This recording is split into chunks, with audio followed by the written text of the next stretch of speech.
In our text this morning, we are also going to find a mom. A mom in some ways like us who has found herself in a new normal. Go with me to the book of Ruth. When Naomi was encouraging her daughter-in-laws to return to what she thought would be a better life for them, she used this phrase in chapter 1, verse 8. May the Lord show kindness to you. What a sweet prayer. What a powerful blessing. What a statement that we can cling to. We know that God desires to show kindness to us. And it's not a stretch for us to carry that one step further and say that he desires that we show kindness to others. Ephesians 4:32, be kind and compassionate to one another. In Colossians 3:22, it tells us, God's holy and chosen people, to clothe ourselves with kindness. 2 Timothy 2:24 reminds us that God's servant must not be quarrelsome, but to be kind to everyone. God desires to be kind to us and for us to be kind to one another. So Ruth and Naomi were walking along the road, and when they got to the town where Naomi was from, all of the women and people came to the gates of the town because they were so excited to see her. They couldn't wait for her to get any closer and ran out to her. They were excited, but Naomi wasn't. She responded to them as they got excited for her and said that she had left full, but the Lord had brought her home empty. Maybe you feel alone and a little broken and empty.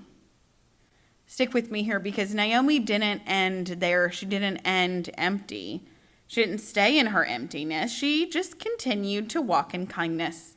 She clung to the God of kindness and even wished kindness upon others, even when she felt empty. I mean, her husband died. Both of her sons died. And then she was here with these two daughter-in-laws, and I'm just trying to clean out my closet in between my Pinterest fails. And she still walked in kindness. She still wished kindness upon those around her. Even when her whole world was taken from her, she was wishing kindness. What are you wishing? I'm wishing a lot of things, and sometimes, I'm going to be honest with you, I'm not wishing kindness.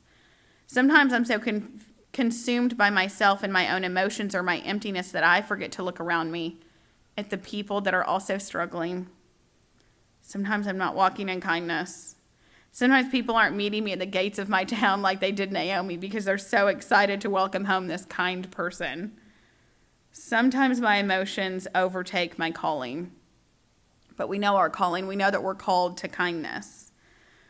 We're called to kindness always, right? When we're full and our schedules are just how we want them to be, when we get to sit in a restaurant and eat a bowl of queso that someone refills every time we eat all of it, we're called to kindness then. We're called to kindness when things are easy, but we're also called to kindness when the Lord has brought us home empty. We need to be kind during those times when all we do is glean. Gleaning refers to something that happens in the field when there has been a harvest. Gleaning is a process in which the landowners had an obligation to leave some produce in the field, some grain, whatever they had been harvesting, in order to provide for the poor and the marginalized people. It wasn't an act of charity because it wasn't exactly their choice. It was more like a tax that was imposed on them that they had to do. The Hebrew word for glean means to collect or gather up or pick up, to gather slowly and laboriously bit by bit, to learn, discover, or find out, usually little by little or slowly. It means you've just landed in a different season. You've landed in the midst where, for survival, you have to glean. You have to advance laboriously, little by little, in order to stay healthy.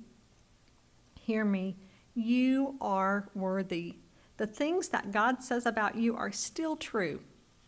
In the story of Zephaniah, we find the reminder of a God who loves us, who searches for us, and calls us worthy.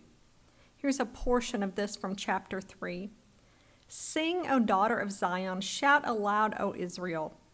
Go ahead and stick your name in here. Be glad and rejoice with all your heart. Do not fear. Do not let your hands hang limp. The Lord your God is with you. He is mighty to save you. He takes great delight in you. He will quiet you with his love. He will rejoice over you with singing. You do it anyway, and you are expectant of God to fill in the gap. So knowing that we're called to kindness and knowing that we don't always know the right things to say or the ways to go about it, knowing that we don't know how to and knowing that we must, we try and walk in kindness. We try and walk in kindness because we walk with Christ. The only way we understand kindness is to understand Christ. Do you only have a rational understanding of the kindness of God? Or do you have a real sense, a personal understanding of this God of kindness? Have you tasted and seen that the Lord is good? Do you understand the gospel and the God of the gospel that calls you to live and to walk in kindness? When the Lord has brought you home empty and you're just gleaning, can you lean on this God of kindness because you have a personal first-hand experience with him? He didn't leave you. Even though you might be gleaning and even though you came home empty, God came with you. The God that created you loves you, and he did not leave you or forsake you. I don't want you to just have a rational understanding of this. I want you to know what honey tastes like. I want you to be able to explain to your friends and your family and those around you what this really means for you. I want you to be so filled with the kindness of Christ that it pours out of you like it did Ruth, like it did Naomi, like it did Boaz, like it did your kinsman redeemer in your life, like it did Christ when he died for you.